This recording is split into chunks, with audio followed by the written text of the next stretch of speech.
O Senhor esteja convosco. Ele está no meio de nós. Proclamação do Evangelho de Jesus Cristo, segundo Marcos. Glória a vós, Senhor. Naquele dia, ao cair da tarde, Jesus disse a seus discípulos: Vamos para a outra margem. Eles despediram a multidão e levaram Jesus consigo, assim como estava na barca. Havia ainda outras barcas com ele. Começou a soprar uma ventania muito forte, e as ondas se lançavam dentro da barca, de modo que a barca já começava a se encher. Jesus estava na parte de trás, dormindo sobre um travesseiro. Os discípulos o acordaram e disseram: Mestre, estamos perecendo e tu não te importas? Ele se levantou e ordenou ao vento e ao mar: Silêncio, cala-te. O vento cessou e houve uma grande calmaria. Então Jesus perguntou aos discípulos: Por que sois tão medrosos? Ainda não tendes fé? Eles sentiram um grande medo e diziam uns aos outros: Quem é este, a quem até o vento e o mar obedecem? Palavra da salvação. Glória a vós, Senhor.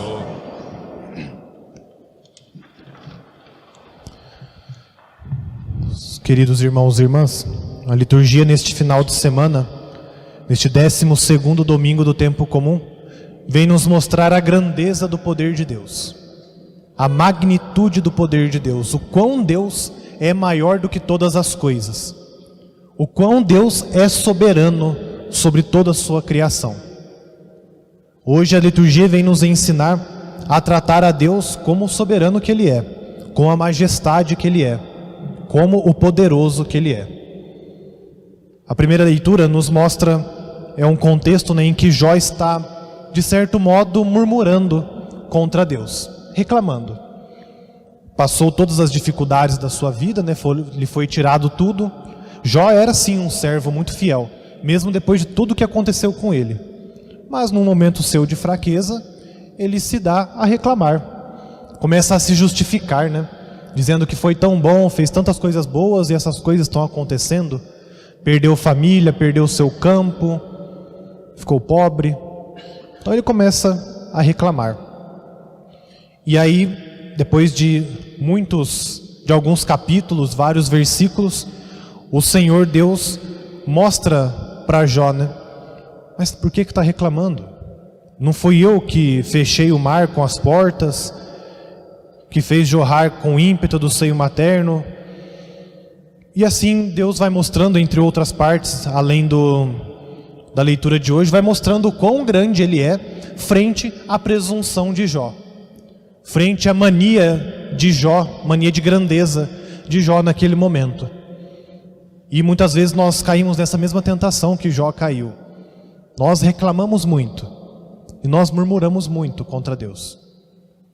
E mesmo Deus mostrando toda a sua graça, mesmo Deus nos dando tantos presentes todos os dias, enchendo a nossa vida de tantos dons, mesmo em meio às nossas dificuldades, nós ainda reclamamos, nós murmuramos. Reclamamos se está frio, reclamamos se esquenta, reclamamos se chove, reclamamos se não chove. E essa reclamação nossa vai se estendendo, até virar uma murmuração contra Deus e até o dia que vira blasfêmia. E aí nós caímos num pecado muito grave. Então hoje nós somos convidados, por essa liturgia, principalmente pela primeira leitura, a entender a grandeza de Deus, a entender que tudo que Deus faz é bom, e sempre digo isso porque é uma grande verdade, não podemos esquecer disso nunca. Mesmo nas perseguições que nós sofremos, nas dificuldades, Deus é bom. Então precisamos dar graças a Deus até pelas dificuldades, e principalmente pelas dificuldades e pelas provações, porque é o que nos faz crescer. Então não podemos nos achar na presunção de achar que a nossa vida é tão grande, tão maior do que Deus, que nós podemos reclamar com Ele. Ele sabe o que faz. Na verdade, Ele que deveria reclamar de nós, E por isso que Deus é bom. Porque Deus nunca se cansa de nós. Porque Deus não reclama de nós. Ele nos ama. Nos dá dificuldades e nos dá alegria porque nos ama. Então precisamos aprender isso com Jó, aprender isso com este salmo tão belo também no dia de hoje. Dai graças ao Senhor porque Ele é bom, porque eterna é a sua misericórdia. Nossa vida deveria ser uma eterna ação de graças a Deus. Não uma eterna reclamação, não uma eterna murmuração, uma eterna chatice contra Deus. Às vezes nós somos filhos birrentos, né? Deus nos dá tudo, Deus nos dá mais do que nós pedimos e nós estamos lá esperneando. Que nem quando a criança fica esperneando no mercado, né? O pai e a mãe estão lá fazendo compra, dando de comer para o filho e o filho está esperneando. Nós somos assim com Deus. Deus nos dá tudo de bom. Deus nos ensina boas coisas, encaminha a nossa vida todos os dias e nós continuamos esperneando contra Deus. Precisamos aprender hoje a fazer o contrário, a fazer ação de graças, louvar a Deus por tudo o que Ele faz, porque tudo o que Ele faz é bom. O Evangelho de hoje, até muito conhecido por nós todos, nos mostra Jesus convidando os discípulos a ir a outra margem, entrando nessa barca, e essa barca sofrendo pelos ventos, pelas ondas, enchendo-se de água, no meio de uma tempestade. Aqui neste Evangelho temos muitos símbolos importantes para nós entendermos. Principalmente o símbolo da barca. A barca, sempre que aparecer o símbolo da barca nos Evangelhos, na Sagrada Escritura, no Novo Testamento, nós precisamos sempre lembrar da igreja. A igreja é a grande barca do Senhor, porque os apóstolos foram chamados a serem pescador de homens. Então nós ainda vivemos nesta barca de Jesus. Nossa vida é essa barca, a igreja é essa barca em si. Barca que também sofre até hoje várias provações. Barca que sofre muitas tormentas hoje. Nossa vida é assim e a vida da igreja é dessa maneira também. Então pensemos hoje em quantas ondas terríveis nossa vida enfrenta, quantas ondas terríveis a igreja enfrenta hoje, quantos ventos tentam derrubar essa barca, tentam afundar essa barca, quantos males, quantas provações e quantas tentações nós como igreja enfrentamos hoje. É difícil ser igreja no mundo de hoje. Sempre foi, nunca foi fácil, mas parece que se torna cada vez mais difícil. Porque muitos ainda tentam afundar a nossa barca, muitos ainda tentam nos fazer desistir de conduzir essa barca, de fazer parte desta barca. Só que muito mais do que isso, muitos não acreditam mais no que a igreja prega. E assim, forjam mentiras sobre nós, que estamos aqui, forjam mentiras sobre a igreja, tentam nos fazer perder a fé, tentam nos fazer pular fora dessa barca. Então hoje nós ainda sofremos como os discípulos estavam sofrendo naquele dia. Pelos males do mundo, pela falta de fé do mundo, pela nossa própria falta de fé, tripulantes desta barca. Mas hoje nós precisamos ter a certeza de que o Evangelho nos convida. Jesus está nessa barca. Ele não deixa a barca da igreja sem um tripulante. Sem tripulantes, sem um chefe, sem um piloto. Jesus está nessa barca mesmo que esteja dormindo, e essa é a grande beleza do Evangelho de hoje. Jesus está na barca enquanto sopram os ventos, enquanto a barca se enche de água, mas está dormindo. E aí os discípulos vão e acordam o Senhor. Essa primeira atitude dos discípulos é importante para nós. Precisamos ser iguais a eles no que eles fizeram. Precisamos também acordar o Senhor.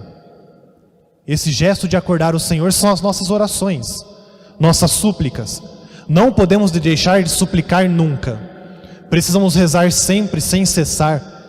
Precisamos suplicar sempre, sim. Nos momentos em que a barca da nossa vida, a barca da igreja estiver sofrendo, vamos acordar o Senhor, sim. Vamos gritar ao Senhor, pedindo ajuda. Isso é necessário, isso é a atitude de gente que tem fé. Porque quando nós pararmos de rezar, quando nós pararmos de pedir o auxílio do Senhor, quando pararmos de suplicar ao Senhor que olhe por nós, é sinal de que nós perdemos a fé. É sinal de que nós acreditamos que Deus não pode mais fazer nada por nós. Enquanto nós ainda acreditamos no poder de Deus, este poder manifestado na primeira leitura e também no Evangelho, enquanto nós ainda amamos a Deus, nós ainda nos dignamos a suplicar que Ele nos ouça.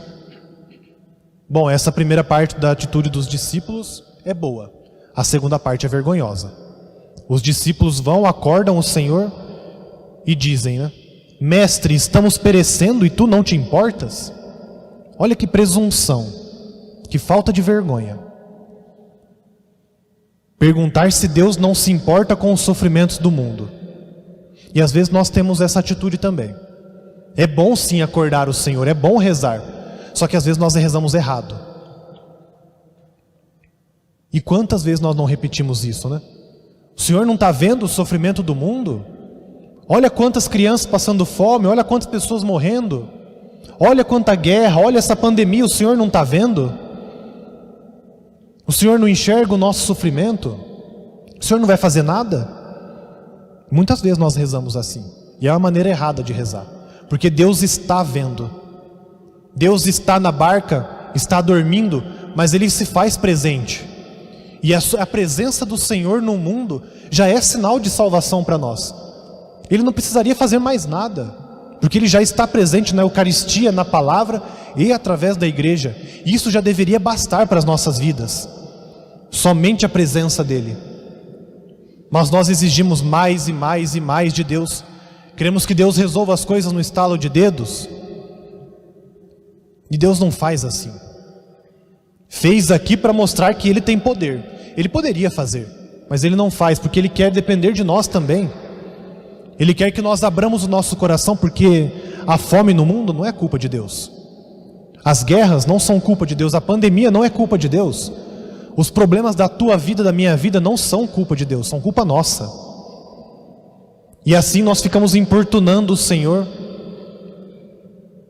Continuamos sendo pessoas altivas, de narizinho empinado, achando que porque sabemos um pouco das coisas de Deus, conhecemos um pouquinho a Deus, podemos falar assim com Ele.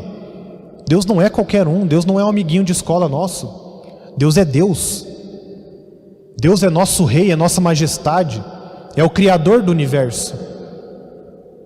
Podemos sim ser amigos de Deus, obviamente. Só que precisamos prestar atenção no jeito que falamos com Deus também. Porque essa atitude, não só falta de respeito, não é essa a questão, mas essa atitude de perguntar para Deus se Ele não se importa, mostra a nossa falta de fé. Mostra que nós não nos abandonamos totalmente nas mãos de Deus. E é por isso que o Senhor se levanta, silencia o vento e o mar e pergunta para os discípulos: por que sois tão medrosos? Ainda não tendes fé? Então essa pergunta Jesus faz para nós hoje também, né? Nós deveríamos estar tranquilos hoje. Deveríamos estar em paz, com o nosso coração mais calmo, não nessa ansiedade que nós vivemos.